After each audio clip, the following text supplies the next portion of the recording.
It's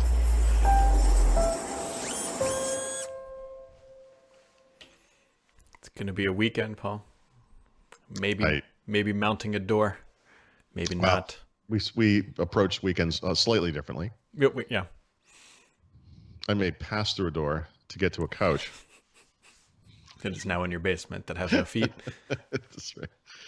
Yep. All right, Paul, I've got a good conspiracy theory here, and I'm going to ride this one to the grave because I think it makes a lot of sense. I like it. So, you more than likely have heard Miss Mary Jo Foley talking about this Microsoft Life thing happening, Yes. she thinks, in the spring. That Yep. will include a password manager. Yeah, which I thought was kind of a weird and specific thing to say. So, here is my theory. I use 1Password. I recommend it to anybody. I know people like LastPass, but whatever. And by the way, 1Password. sorry, when you say 1Password, you mean not literally I use 1Password. Oh, yeah, for no, everything. the application. The product one, yeah. Yes, the application 1Password recently announced, like maybe a week or two ago, that they had raised $200 million, their first venture capital raise in like their 14-year existence, and they're profitable, and they didn't really need the money. Right. I think I saw something about that. Yeah, so here's my theory. Microsoft went to them, tried to buy them. They either couldn't because it wasn't enough money, or they were asking too much. The deal did not get made. And Okay. 1Password said, oh, crap, we're going to be going up against Microsoft. We need a bunch of money to fight them. So you think Microsoft's pulling a Teams on 1Password? Well, I just think that Microsoft tried to buy them and they wouldn't sell. And now they're like, well, we're going to be going up against Microsoft. Let's get some money while we can. That way we can go out and build up a war chest and actually take on whatever password manager they're going to launch. I mean, I'm curious Yep. why they need this. Why Microsoft needs it? Yeah. I think it's. I think it fits. I think it's going to be one included in Office 365, right? They're going to rebrand Home or Personal into this Microsoft 360 Yeah, but Life thing. what does that even mean, though? I mean, it seems like I'm just trying to understand. It just seems like this should be a feature of your Microsoft account. It would Yeah. be part of Windows, I guess. Yeah. I will say, by the way, just real quick, this is something I've been meaning to write about. And this topic is right on point. Maybe this has something to do with it. There is a weirdism on Windows that you don't see on iOS or Android. I'm not sure about the Mac, but I'll assume Apple probably did that one right. Where if you you have a Google account on Android, Yeah. and obviously, like when you're browsing around the web, it autofills passwords and things like that if you put that stuff in Chrome. But if you're using Android, that stuff syncs to I'm sorry, yeah. If you're using Android, that syncs to Android, meaning it syncs to apps, and so it autofills on apps. Apple does the same thing with iCloud on iOS. This is not the case on Windows, and so where would this raise its head? So, for example, you download the Twitter app from the store, and if you use the PWA like I do all the time, like you used to, it autofilling your username and password. And I use 2FA, so I have to do something. I have to do a 2FA authentication, but that stuff happens. So I don't remember what my Twitter password is. Like I don't have to remember. And then when you install the app, it's just blank spaces. Like you have to you're like, okay, you're like, all right, I know what my Twitter name is, but now it's like, oh shit, what's my password? Like I have to go look it up. Right. So this is something like that's actually a feature that's missing for Windows. Yep. From Windows. So I may have answered my own question. That's why Microsoft needs it. Yeah. And I think that's it. They don't have a robust solution, and I will die on the inside if they come out and say it's some like extension for Edge or something. That'll completely ruin see, it. the thing is, no, to me, it has to be Microsoft account based, obviously, and encrypted, all that. And it has to expose itself wherever Microsoft is, right? And so, obviously, job one is Windows. The web is a no-brainer. Everyone kind of covers that. Yep. The product you're talking about, LastPass, others, and then the built-in stuff in Android and iOS, handle that on mobile. But Microsoft makes a bunch of mobile apps. Microsoft just came out with an announcement yesterday, I think it was, about mobile apps and design and Fluid Framework and Fluent and blah, blah, blah, blah, blah. But, if you think about it, like they got rid of Cortana as a standalone app on mobile, and they're integrating that functionality into their apps. Maybe the password manager stuff could expose itself there. I guess maybe it doesn't have to. But maybe it could, right? Because you would have to do, how would that work? Yeah, I think that would make sense. I'm sorry, this is like live and I'm talking myself through it, but It's, therapy. yes, my phone, right? Yeah, I wanted to talk to you. My mother was mean to me the other day, and I just don't feel good about it. I've never worn a belt since. I don't eat pie anymore. I Yeah. really like pie. Anyway, I don't know. That's my theory. I'm sticking to it. interesting. So, but do you think, what does that mean for Microsoft and this M365 Live thing? I just Will think they they're I just think they're going to build in password management functionality, which I think is a smart Yeah. move. They'll pitch it as a productivity tool. If you're already buying Office 365 Home or Personal, then it's just included. It's tied into OneDrive probably. That's probably how it all syncs, right? Yeah, And yeah. they just need a centralized app that stores all of it, and that's it. Hmm. And then they can Okay. put in a browser, and then they should buy Grammarly, and then yeah. Right. Okay. Actually, that's how it would get to mobile, because the way you do it is you don't use the iOS built-in thing. You use 1Password, and that's Yep. what autofills, because Yep. they can do that on mobile as well. Okay. everything. That's the piece I was trying to figure out in my head. Yep. Okay. Yeah. So there's that. So Paul, I'm going to throw some knowledge bombs at you because some very nice people sent me some information in the past 72 hours about usage of different things. I'm so glad you just said usage, because what it sounded like you were about to say is about you. Oh, well, yes, Paul, your social security number, does it end in a 9? Yeah. Okay. Yes. What if I told you that there are more Cortana users than Stadia users? So, okay, fair, but I believe it. Katana's been around since like 2012 or something. What if mean, I told you there are more Cortana users in Europe than Stadia? That's interesting, mostly because Cortana doesn't have a full set of functionality in Yes. Europe, right? Okay. So I might show you the Power Windows Phone, by the way. I mean, it was a very popular platform there. talked to a couple of different publishers over the past few days, and so they had expectations for Stadia launch for usage of their games online. That they set upper and lower bounds. It didn't even come close to hitting the lower bound of expectations. Like, it is abysmally small of usage. So I think the first Android phone, which was, I believe, called the Nexus One. I didn't own one. It was T-Mobile only, as I recall. yeah, I remember that. I think it had a little rollerball on it, didn't it? It did. Like It did, and it had wasn't it tilted slightly? Like the phone came down and had almost like a chin or something, just like a very small bevel out at the bottom. I think it did. I have a hard time picturing the phone, but for some reason I remember the little ball thing. And if I'm not mistaken, I didn't own one again, but I think it was like a cursor thing, like a move the, wasn't it? Or was it, did you just spin between Oh the yeah. No, I controls? just pulled it up. It's an HTC Dream. Okay. I can't tell if it had a little bevel, but it had. So the key. There was also a keyboard behind the screen. Right, it slid up. Yes, and right. So the first big Android phone, which was the Motorola Droid, also had a slide up. It was horizontal. It was landscape style, but and it too had a thing that looked like a fingerprint reader, but it was really a kind of a. I don't think it was literally a cursor, but I think it was like a way to. It was almost like hitting tab on controls in Windows, where it would go from control to control, maybe, so you could hit enter or something like that. I don't remember. Yeah. Maybe it was for cursor placement. Anyway, I guess I was gonna say, what was the point of that? what was the point? Yeah, yeah. Where's the score? Bring it down to earth, old man. Is the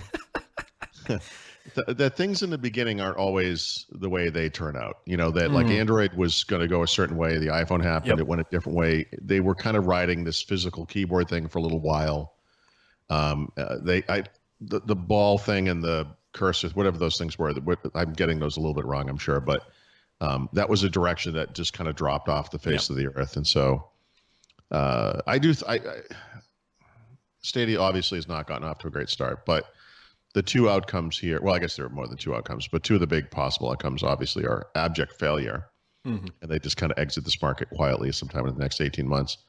Or, they really feel like this is important for the future, and they improve it and improve it and improve it, and it gets better over time, No, I fully agree. And I personally hope that it does take off. I hope that it's sustainable. I think even for Google, being number 3 in the streaming platform wars is a huge success for them, because we know that PlayStation is going to be launching one. Amazon is going to be launching one.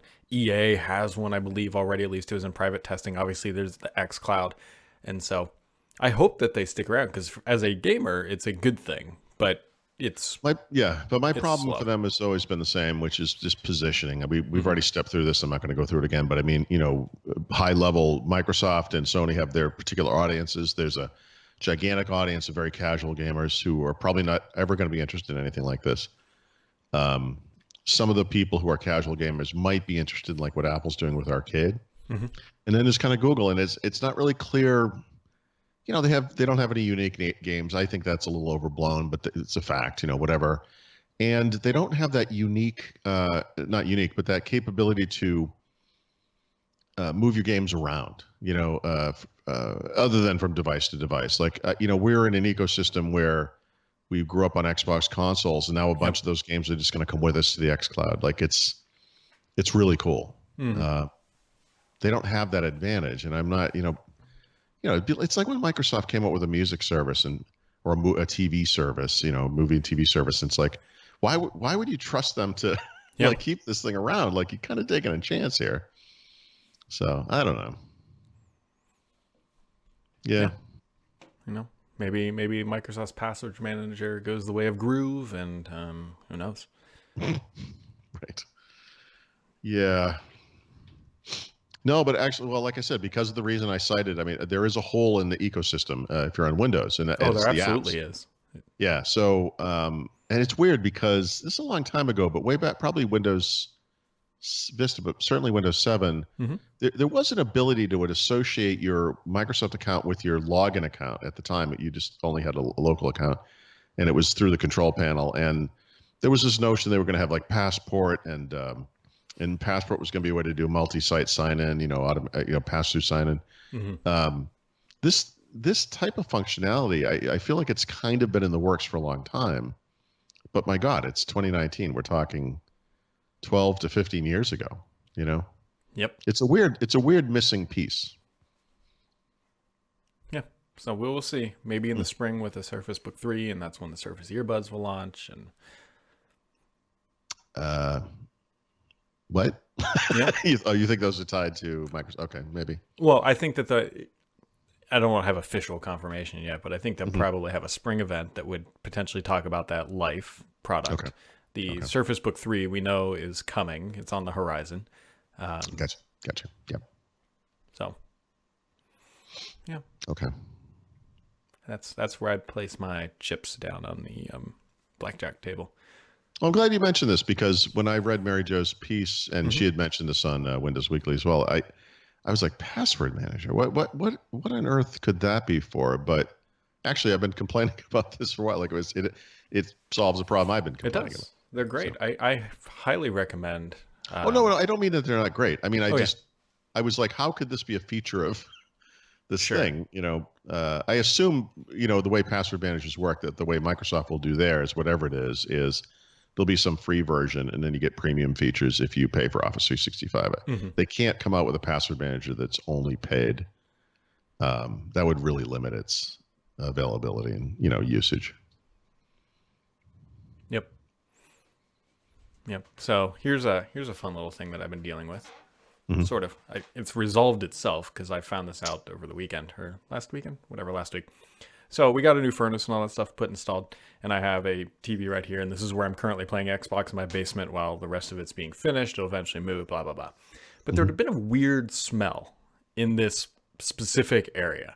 And I had been kind of getting pretty concerned about it. And I knew it, at least in the back of my mind. I thought that it doesn't smell like gas. It doesn't smell like natural gas and all that. So, but I was kind of freaking out.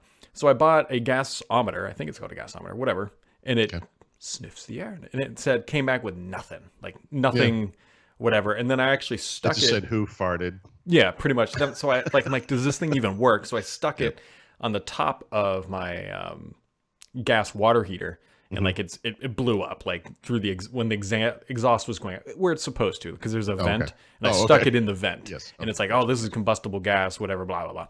So what I found out what it was is when they put the furnace in, the metals inside the furnace are coated for corrosion, and for the first, it's, as you heat it up, it's like when you turn the heat on for the first time and you're smelling the dust burning. Yeah, but I looked in the instruction manual, because why would I do that? But I did, and it says that smell can be present for up to 4 weeks after installation. And so I like, was actually going to ask you if you were heating a new part of your basement or something, because it could be just that kind of thing, you know? and that's exactly, so like I haven't smelled it in probably like a week and a half, and it just occurred to me that Yep. that is exactly what it was. And yeah. Mm. Okay. Anyway, so if anybody has any smells in their basement and they have a new furnace, keep that one in the top of your mind, because that might be what it is. Interesting. Yeah. Yeah. And then other interesting things, which I'm a little mixed on this one. So Snapdragon announced like lower tiered chipsets, right? They announced that they have the 8CX. Now they have the 8C and the 7C. And while I really like the Surface Pro X, I struggle to think about how they would downclock performance on that thing. I know. I was not pleased by this. I get it. Yeah, I get it too, but I don't know if I get it from a like positioning perspective, but I don't know if I would get it from like, go buy this. Obviously, one of these might end up in a future Surface Go potentially, but even that seems a little dicey potentially. Yep. I mean, who knows? I didn't look too deeply in this because my first reaction was the same as yours. It was kind of like, oh, what are you doing? What are you doing? Yeah. It's possible that the lower end one, like the 7C, you know, maybe it works particularly well with like eMMC type storage, or the type of storage you would see on a phone as opposed to something you'd see on a computer. I don't know, but yeah, I'm obviously they're gonna. Well, I shouldn't say obviously. They at least would have the chance of having integrated LTE and or 5G. Mm-hmm. I didn't read it, but I don't. Yeah, I don't know. It's still like the problem with the Snapdragon stuff is that they are charging premium prices for these devices. Yes, they are. And the one place that's not really premium is the performance, you know. Mm-hmm. And of course, there's the compatibility issues, which may or may not raise their heads depending on what you're doing. But I feel like to get into this market, they almost just have to lower the prices. Like it would be better if they just didn't cost as much. You know, like I don't know what the economics are. I know that's incredibly stupid it's sounding, but I mean, they're just charging premium prices for this thing. You know, people are going to buy this and be like, you know, like anyone who used a 835 or an 850 based ARM device knows it's not good. Yep. It's not good. Yep. I don't know. I feel like a bunch of us, we want it to work. Yeah. You kind of give it a pass, you know. I haven't used the machine you have. So I mean the Pro X has that what's it called? SH1, is it the SQ1? SQ1? Okay. Yeah, and I'm sure it's better, you know, but I think I think what you're getting at, having used it, is like that's what it should be. Yeah. Like there shouldn't be something below this. Yes, this is you know? This should be the thing. The minimal viable product, right? It's fine. This is good. If you're gonna clock that down and do what? no one was like, man, this thing's kind of a fire breather. Could we get like a slower version of this? Yeah, exactly. I don't know. So we'll find out. Knowing how these things play out, it probably won't be for about a year, 5 months minimum that we would potentially see. Yeah, this so stuff. we might see some announcements at CES, but it's more likely we might see one or two at Mobile World Congress. Yeah, that would make sense. And then April, May, it'll probably be a little while. Yeah, so we'll see. We will see what Qualcomm has up its. You know what we haven't seen, by the way? What? Is any real announcements around 8CX laptops? Like there's no big list of them. Like there isn't even a short list of them. I mean, I realize there's probably one or two. Yeah. Like when does that happen? That's a good question. Yeah. Are you telling me, Paul, that vendors might be a little slow to adopt ARM on Windows again for the third time? Yes. Right. Right. Once bitten, twice shy, or whatever. I don't know. It's about $1 billion here among friends. It's just money. Well, the other thing is like, you know, I haven't, I only have this one in front of me, but like I just got this, it's a Spectre X360. I think it's small, it's light, it gets like 20 hours of battery life. It's got a 10th generation Intel Core processor in it. It's amazing. Yeah. This one doesn't come with LTE, but I think you can get it, and if not, there's the business version, that Elite Dragonfly, has it for sure. And yeah, like this thing is $12.99. I mean, that's what they're going to charge. Yes, it's a premium device, but I mean, well, no, I mean that's like the problem. Like you look at something like that versus something like this, which is the Pro X, roughly the same price, give or take. Right. That's yes. It's got Thunderbolt 3. It's nice. And I mean, that's the thing. I want the ARM thing to make sense. I want ARM to influence Intel to make their mobile stuff even better. But I mean, it seems like they're in a pretty good place. Yeah. I don't know.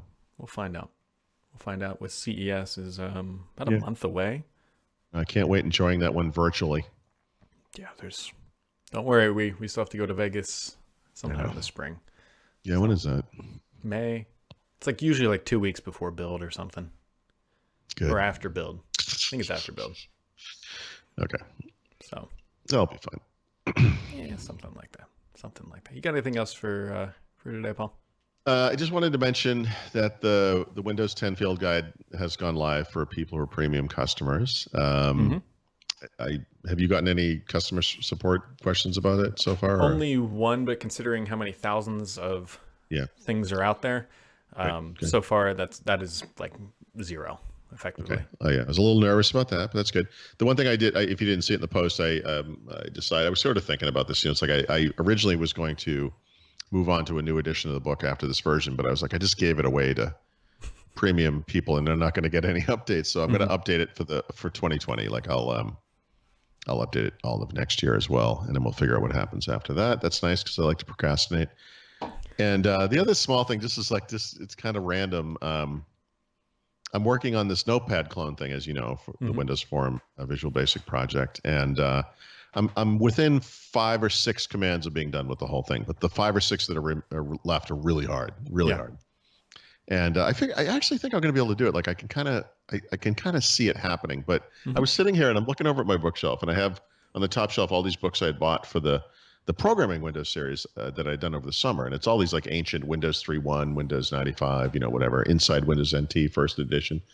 And then there's a book up there, and it's called Programming Windows with C#. And I'm like, that's it's about the thing I'm working on here. And I opened it up finally. It's like this big. And Charles Petzold, right, genius. C#, not Visual Basic, but it is about Windows Forms. And in the book, he creates a Notepad clone. And I have to say, a little gratifying, my version of Notepad is far more feature complete than his is. But he does do one thing that I wasn't able to figure out yet, which is printing support. And so I'm going to check that out and see if it solves my problem, because if he obviously figured it out. So it's incredibly hard in Windows Forms and at least in the initial version. Well, actually today too. I don't have the initial version. For some reason, printing it's just hard. I don't know why. It's like a stupid thing that's really hard. Anyway, he wrote a chapter about it, so I'm gonna see if I can crib off of the master here. So I'll be working on that. That's gonna be I'm not gonna be building a door. I'm gonna be building a print dialogue of some kind. Yeah, I don't know if these doors are going to go up. Like in my mind, it's like, it's just 2 walls. I got to frame up and put a door in. It shouldn't be that bad. But I've been saying that for 5 weeks now, and every time we come back on Monday, it's like, it took a little longer than expected.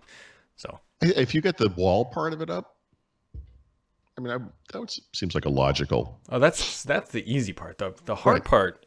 You always do the easy part first, Brad. It's gives you a little feeling of accomplishment. Well, I think I am like 99.9% done with framing in the ductwork or building the ladders, which just shoot me. I'm never doing that again. That has by far been the worst, because you just do nothing and you accomplish very little, but it takes so long. Anyways, the building of the wall is the easy part. Getting the door to actually open and close without it like sticking is going to be going to be the rough part, especially because your floor could be graded slightly, and that will affect the trajectory of the bottom of the door or whatever. Oh, let's just pretend that my joists are all level. Let's pretend that wood is straight. Let's pretend that the concrete slab on the bottom is actually square or level as well. And then let's not pretend that gravity wells don't exist, because those apparently impact the shape of the wood and how it gets screwed in. And so... Well, I mean, based on my experience here, none of those things will be true. I told you about the little bathroom downstairs. Like the guy did the tile, came in and he goes, "This thing, it's not like, you can picture a rectangle like a brick. It's like, well, it's more like it's almost like a parallelogram. It's kind of he's like, there isn't actually a right angle in this room. Like in this room, and then the back wall buckles. Yeah. He's like, this thing is, it's like, it's more rounded than it is square." Well, I will end on this because I could talk about this stuff forever. I was losing my mind like 2 days ago. So the ductwork runs just like any other ductwork, and it's made of metal, like stamped. I think it's steel, stainless steel, or whatever it is. And so they're 4-foot sections, and where 2 sections come together, there's like a little strapping that you install that clamps it all together and holds it firm. And so when they did this 60 years ago, they did the exact same thing.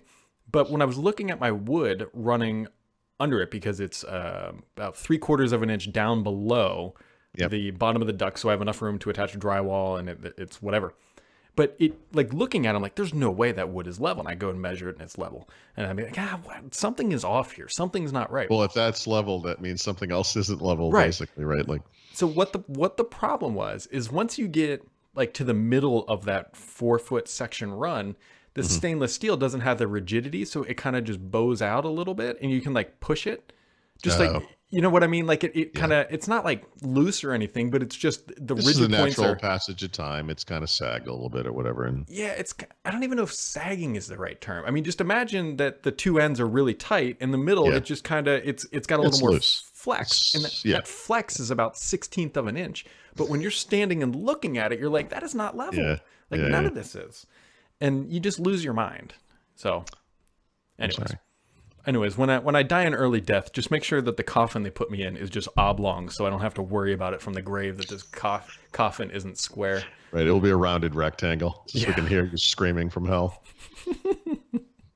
Just remember in your darkest hours this weekend, Brad, that such things as scotch and rum exist. And, oh God, there's been, like, besides the fact that my body just continuously hurts now from trying, because all this stuff has been up above my head, and then I'm going to complain about doing the flooring when that comes because it's all below my ankles effectively. Sure. So anyways, there we go. You got anything else before we shut her down, Paul? I guess not. I hear my sub pump running, I think.